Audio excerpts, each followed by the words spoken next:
जैसा कि आप जानते हैं कि पिछले 9 वर्षों में मोदी जी के कार्यकाल में एक क्वांटम जंप हमारी अर्थव्यवस्था को भी मिला है, हमारे व्यापार में प्रगति भी हुई है और उसी का कारण है कि आज सारा विश्व भारत के सामर्थ्य को, भारत की क्षमता को मानने लगा है, उसको सम्मान की निगाहों से देखता है और मोदी जी विश्व के सबसे कद्दावर नेता बनकर के उतरे हैं।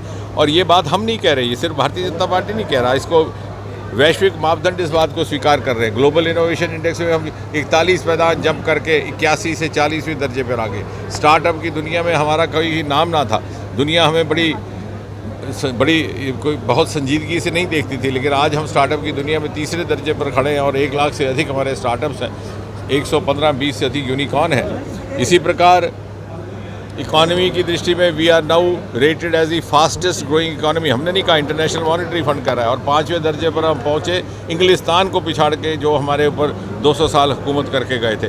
और ये बात यहाँ पर, और कुछ एक नए क्षेत्र मोदी जी ने खोले, जैसे खादी का क्षेत्र, khadi for fashion, khadi for nation. 1 lakh crore का आज टर्नओवर खादी का हो गया। जहाँ खिलौनों का आयात होता था आज निर्यात हो रहा है। जहाँ अगरबत्ती का सारा रॉ मटेरियल हिंदुस्तान से जाता था, 4-5 हज़ार करोड़ की तजारत होती थी, सारी अगरबत्ती वियतनाम, कोरिया से आती थी। मोदी जी ने इंडियन फॉरेस्ट एक्ट जो 100 साल पुराना, उसमें संशोधित किया, बैम्बू को उसके दायरे से बाहर निकाला। आज स्थिति ये है कि बैम्बू हमारे यहाँ से डोमेस्टिक प्रोडक्शन हो रहा है। कहने का तात्पर्य ये बात, ये सम्मेलन यहाँ पर आयोजित करने का महत्व ये भी है कि आने वाले 20-25 वर्षों में, जिसको अमृतकाल कहा जा रहा है, जब भारत उस शिखर पटल पर पहुँचेगा तो भारत की अर्थव्यवस्था में जो वृद्धि होगी, जो वैल्यू एडिशन होगी, वो इन्हीं क्षेत्रों से होगी, जो हिमालयन क्षेत्र है, हिमालयन राज्य है। और उसका उदाहरण आपने देख लिया, अरोमा मिशन, पर्पल रेवोल्यूशन, जिसका जन्म जम्मू कश्मीर में हुआ है। लाखों में वहाँ के जो उसमें जुड़ गए हैं एग्री स्टार्टअप्स, तो उसमें खेल रहे हैं। और आपके माध्यम से जानकारी उपलब्ध करवाना अनिवार्य है समाज में कि हर प्रकार की हैंड होल्डिंग सरकार की ओर से उपलब्ध है। तकनीकी सहयोग, आर्थिक सहयोग, मार्केट लिंकेज, और आज व्यापारियों से भी हमारा यही आह्वान था कि वो हमारी स्टार्टअप मूवमेंट के साथ जुड़ जाए, क्योंकि industry linkage is important for sustainable startups. और हम चाहते हैं कि इंडस्ट्री एक इम्पॉर्टेंट स्टेक होल्डर बनकर के शुरू से इस मुहिम के साथ जुड़े और एक सिनर्जी के साथ हम काम कर सकें। स्टार्टअप की अगर बात की जाए तो पिछले दिनों देखा गया था कि CSIR IIIM जो है वो वहाँ के ऊपर एक प्रोजेक्ट कंडक्ट कर रहा है।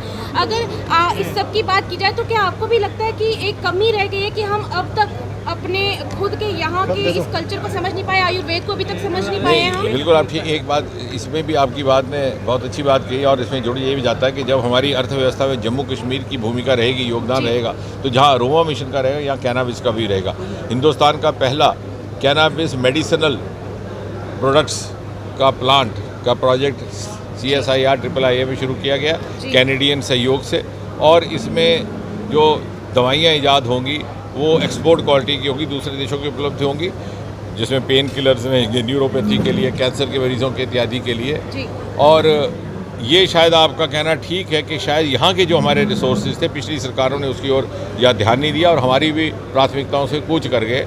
और इसलिए हमारे लिए भी समाज में जाकर के ये बात रखना अनिवार्य है कि हमारे जो एक्सक्लूसिव डोमेन्स हैं, हम उसका ध्यान दें और हम न केवल जम्मू कश्मीर की अर्थव्यवस्था में सुधार करेंगे, यहाँ के व्यापार सामर्थ्य में सुधार करेंगे, बल्कि हम भारत की आने वाली समय की अर्थव्यवस्था में भी एक प्रमुख भूमिका निभाने की स्थिति में। सवाल ये कि ये जो आज का व्यापारी सम्मेलन है, क्या ये ब्रिज का काम कर सकता है?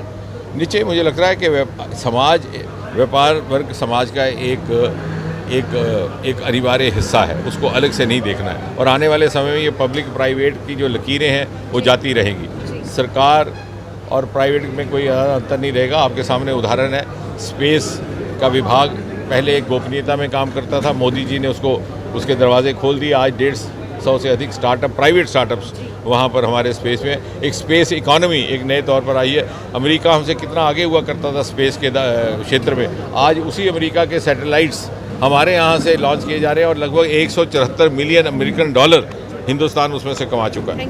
सर 9 लाख नौकरी का आंकड़ा आपने रखा, आज सर विपक्ष गुमराह कर रहा था, लोगों को लगता है कि आंकड़ा रख नहीं जाता, आज आपने आंकड़ा रखा है कि 9 लाख नौकरी आपने दी। देखिए, जहाँ तक सरकारी नौकरियों का ताल्लुक है, जो मैंने आंकड़ा रखा कल की प्रेस वार्ता में, वो केंद्रीय नौकरियों का था, क्योंकि प्रदेश की नौकरियों को अगर मिला दिए इससे भी अधिक। लेकिन अगर केंद्र की नौकरियाँ भी देखें तो हमने पहले 9 वर्षों में, यानी 2014 से लेकर के 2023 तक लगभग 9 लाख सरकारी नौकरियाँ उपलब्ध कराई है, जबकि इन्हीं 9 वर्षों के कार्यकाल में 2004 से लेकर 2013 तक वो केवल 6 लाख दे पाए थे।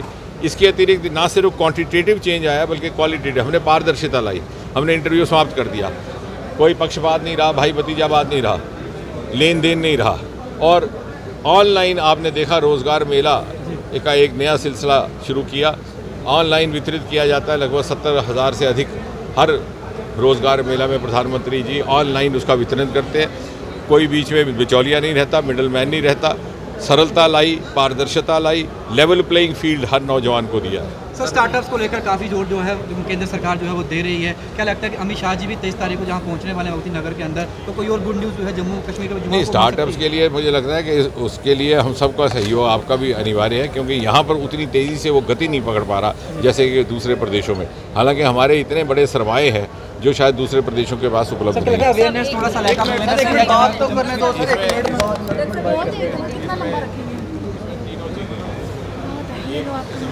चेंज ऑफ माइंडसेट, हम अपनी मानसिकता से ये सरकारी नौकरी का वहम निकालते हैं। अब आप देखिए जो लेवेंडर का काम हुआ है इसमें, और मैं चाहूँगा आप जाकर कभी इंटरव्यू करें उनका, MBA और BTech की नौकरियां छोड़ करके बच्चे आए। आखिर वो मूर्ख तो नहीं है, वो भी आप ही के हम उम्र है, कुछ दिखा होगा तभी आए हैं। लेकिन हमारे पास हमारे 3,000 की नौकरी के लिए हम धरने पर बैठे अपनी जवानी गुजार देते हैं। क्योंकि स्टार्टअप अगर ल्यूक्रेटिव होगा, इंडस्ट्री के साथ लिंकेज होगा, तो उसका सस्टेनेबिलिटी भी आएगी और उसमें आकर्षण भी रहेगा। एक तो चेंज ऑफ माइंडसेट, दूसरा चेंज ऑफ बिजनेस कल्चर। आजकल सारी बिजनेस टेक्नोलॉजी और आइडिया ड्रिवन है, जो शायद यहाँ पर अभी जागृति कम आ रही है, और हमारे पास वो हर टेक्नोलॉजी उपलब्ध है जो विश्व में कहीं और हो। और तीसरा अवेयरनेस, कहीं दूर जाने की आवश्यकता नहीं, आपके मोबाइल में हर जानकारी है, हर वेबसाइट उपलब्ध है, हर स्कीम के लिए डैशबोर्ड्स बने हुए हैं। लेकिन जब हम बीच में जाते हैं, कुछ लोगों से पूछते हैं, कहते हैं सर हमें किसी ने बताया ही नहीं।